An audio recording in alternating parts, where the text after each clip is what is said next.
More than ever, what do we have in the workshop this morning? We've got an Opel Astra in the workshop. It's in for customers complaining of smell of fumes coming into the car and bits of oil on the ground. We just had a quick look at it there now. There's oil leak coming from the rocker cover gasket, and we can get a lot of smell of fumes coming into the car. But there's a further oil leak underneath the car. I'll just show you here. So as you can see, lots of oil around the gearbox, on the sump, in and around the exhaust. You can actually see it burning off the exhaust there. So that's the fumes that they're getting in. But just right up top there, a bit difficult to see.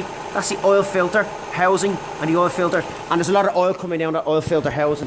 So that's the main source of the oil leak. So we're going to pull that oil filter housing off and have a look. Make sure there's no cracks. More than likely the seal has gone, so we'll replace the seal and the oil filter and then run the engine and check it. But we're probably going to replace that rocker cover gasket as well, because that's quite a bad oil leak. Okay, hope you're having a good one.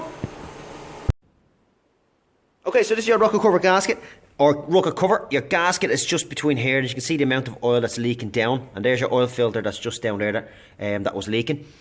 So we're going to go and replace this gasket, but to do that we've got to remove the coil packs, and as you can see down here, there's your spark plug, nice and dry, and there's your next spark plug. It's full of oil, and then this one has a little bit of oil. So just in here, there's a part of the rocker cover gasket, part of the seal, which has failed and let the oil go down with the spark plug. So we're going to try and suck some of this oil out before we go any further. But yeah, that's quite an amount of oil that's sitting down that plug. We may need to change the plugs. We'll take them out and have a look. But they might be okay, depending on how much time that oil has been in there. Okay, let's get on with it.